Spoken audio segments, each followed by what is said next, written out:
ministros do Tribunal Superior Eleitoral, TSE, ouvidos por Oeste, estão incomodados com a interferência do Supremo Tribunal Federal no caso do vídeo do ex-presidente Jair Bolsonaro, produzido com inteligência artificial e exibido na convenção do PL no último sábado. E quem traz os detalhes para a gente é o nosso repórter Christian Costa. Muito boa noite, Cris. Seja bem-vindo. O que você ouviu aí nos corredores do TSE, do Tribunal Superior Eleitoral, em relação a essa interferência do Supremo, mais precisamente do ministro Alexandre de Moraes, em relação a esse vídeo realizado por inteligência artificial do ex-presidente Jair Bolsonaro? Boa noite. Oi, Paula. Boa noite para você, boa noite a todos no estúdio e também para a nossa grande audiência. Paula, quem lê a Revista Oeste, as últimas 3 edições e também o site, já sabia que o Supremo Tribunal Federal iria interferir em algumas questões que envolvem o TSE. E essa questão do vídeo não seria uma exceção. Paula, eu conversei com alguns dos ministros do Tribunal Superior Eleitoral e todos entendem em uno, apesar das discordâncias, que o assunto que trata desse vídeo de IA que reproduz a imagem do ex-presidente Jair Bolsonaro durante a convenção do PL que lançou o senador Flávio à presidência, questão da Justiça Eleitoral, do Tribunal Superior Eleitoral. Portanto, não deveria ter uma, abre aspas, interferência, fecha aspas, do Supremo Tribunal Federal na Justiça Eleitoral. Todos entendem isso. Este é um ponto. O segundo, Paula, é que o vídeo em si, segundo esses ministros, não necessariamente representa algo irregular para a campanha, embora todos achem que não seria necessário ter colocado, mas que não há uma irregularidade, algo muito ruim nesse vídeo. E é um descontentamento que tem alcançado a todas essas alas. Daí, Paulo, eu fui perguntar justamente o que é que pode vir a acontecer com relação a esse vídeo. E mesmo aqueles que entendem que o vídeo de inteligência artificial não precisaria ter sido usado, acreditam que é preciso uma solução de meio termo para essa questão, porque ventilou-se na imprensa questões de inelegibilidade do senador Flávio, problema para a campanha dele. Mas alguns desses ministros da Justiça Eleitoral entendem o seguinte, que olha, é possível aplicar uma punição mais branda.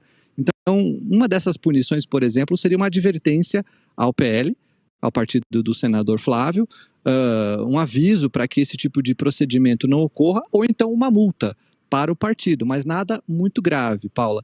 E os próprios ministros do TSE preocupados com possíveis novas ingerências do Supremo Tribunal Federal naquilo que o próprio TSE decide, Paula. Porque há também um temor de que uma decisão do próprio TSE com relação à candidatura do senador Flávio, obviamente envolvendo o vídeo de IA, possa gerar um recurso que venha no Supremo Tribunal Federal para que os ministros aqui então decidam algo que eles ali não tenham gostado da decisão da Justiça Eleitoral. Então, estão muito descontentes os ministros do TSE com relação a essa ingerência e alguns inclusive dizendo que o Alexandre ainda age como se fosse o do TSE, lembrando que ele deixou o cargo já há algum tempo e atuou nas eleições de 2022. Paulo, então vamos ver como é que vai ser essa situação agora que está nas mãos do ministro Nunes Marques, presidente do TSE.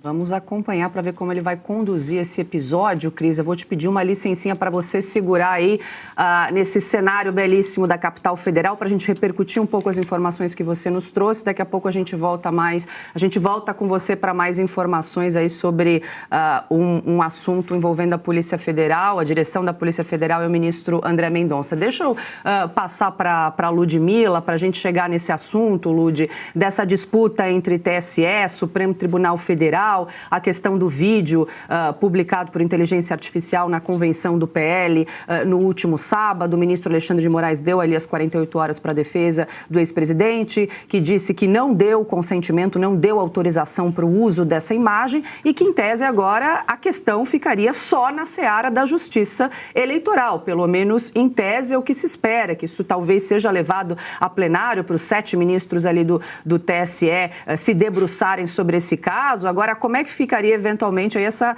interferência, né, do Supremo Tribunal Federal em questões eleitorais?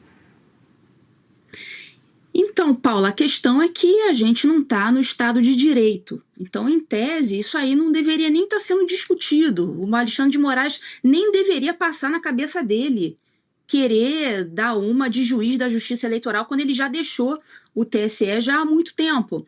Só que imagina só, o temperamento do Alexandre de Moraes é um sujeito que gosta do poder. Quando ele tem o poder, ele se sente ali vitorioso, ele se sente magnânimo, ele exerce esse poder não só na sua plenitude, como ele extrapola todo o poder que chega na mão dele. Ele chegou a ser o presidente do TSE, ele conduziu as eleições de 2022 e a gente viu o que aconteceu, a gente viu como foi a condução dele. Ou seja, ele teve esse poder já uma vez na vida, nas mãos, e depois perdeu. Perdeu porque simplesmente acabou lá o período dele e entrou o período agora do Cássio Nunes.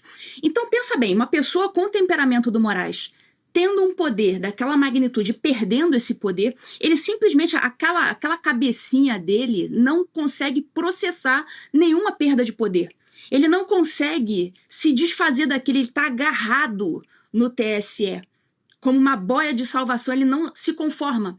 Então ele simplesmente deixou transparecer isso naquela decisão. Ele estava decidindo ali sobre um incidente da execução penal do Jair Bolsonaro, então o Bolsonaro descumpriu alguma cautelar? Então, beleza, verifica descumprimento da cautelar do Bolsonaro. Não se meta na questão eleitoral, que não é da competência dele. Então, no máximo, o que ele poderia fazer é, verificando alguma irregularidade ou algo que ele ache que mereça ser reportado, o máximo que o Alexandre de Moraes pode fazer seria encaminhar, sei lá, cópia dos autos à Justiça Eleitoral ou ao Ministério Público Eleitoral para tomada de providências que eventualmente entenderem cabíveis. O Moraes em pessoa, ele não pode tomar nenhuma decisão em relação ao Flávio Bolsonaro no que diz respeito à matéria eleitoral. E uma outra coisa, tem um detalhezinho nessa história, que é,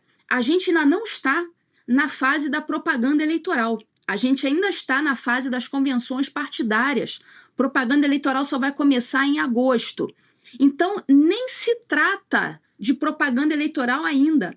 A lei veda, propaganda antecipada tal, mas aquilo ali foi um vídeo que foi transmitido num evento fechado, interna corporis. Era um evento do partido. Tinham lá só os correligionários ali, o pessoal vinculado ao partido. Não era um evento aberto ao público, nada disso. Então, não se trata nem sequer de propaganda partidária. Então tá tudo errado aí. E os ministros do TSE têm toda a razão de estarem incomodados. Aí agora eu quero ver se vão ficar só incomodadinhos ou vão exercer ali o poder que a toga que lhes foi conferida, as togas que lhes foram conferidas dão a eles, porque eles têm poder, eles não podem deixar um outro ministro com sede de poder, inconformado por ter perdido esse poder, se sobrepor a eles. Rapidamente, Lúdia, eu sei que nós estamos num estado de exceção, mas falando das vias normais, vamos supor que o TSE não aplique nenhuma punição nesse caso do vídeo usado com inteligência artificial. Ainda assim, há algum recurso que outros partidos podem utilizar para acionar o Supremo Tribunal Federal ou não? Então, eles podem... No caso, eles podem acionar sempre o Supremo Tribunal Federal. Ele é a última instância de tudo. Ele não é só uma corte, ela não é só uma corte constitucional. Seria uma última instância de tudo. Então, se os partidos identificarem uma questão constitucional envolvida, eles podem invocar o Supremo Tribunal Federal. Se for só uma questão infralegal, não, mas se eles conseguirem extrair dali, torcer e fazer pingar ali uma questão constitucional, eles podem usar isso para levar qualquer coisa ao Supremo Tribunal Federal. E criatividade, a gente sabe que é o forte deles. Eles ficam usando a criatividade, inclusive tentaram usar a criatividade contra o Oeste. Eles vão usar a criatividade e podem levar as coisas para o Supremo Tribunal Federal. Mas seria uma linha muito perigosa a ser cruzada, mas que em se tratando de Alexandre de Moraes e sua sanha persecutória, eu não me espantaria que ele cruzasse, não. E se você pudesse ter acesso aos bastidores do Sem Filtro e conversar direto com os comentaristas e âncoras da Oeste? Agora, isso é possível com o Clube de Membros do nosso canal no YouTube. O clube foi criado para quem quer dar um passo além e fazer parte de uma comunidade exclusiva. São 3 níveis de assinatura, pensados para aproximar você da nossa equipe. No plano apoiador, você ganha destaque no chat, figurinhas personalizadas e acesso a publicações exclusivas na comunidade do canal. Quer estar ainda mais perto da Oeste? Nos níveis Engajado e VIP, nós liberamos acesso às lives fechadas com nossos apresentadores e comentaristas, nas modalidades mensal ou semanal. Você também participa de sorteios de livros e produtos da Oeste, além de acesso antecipado a vídeos e a uma visão direta dos bastidores do programa Oeste Sem Filtro. Faça parte do nosso clube de membros e tenha acesso a lives exclusivas comigo e com todo o time da Oeste. Se você acredita na importância de um jornalismo livre, independente e comprometido com os fatos, clique agora no botão Seja Membro e conheça todos os detalhes e vantagens de cada plano.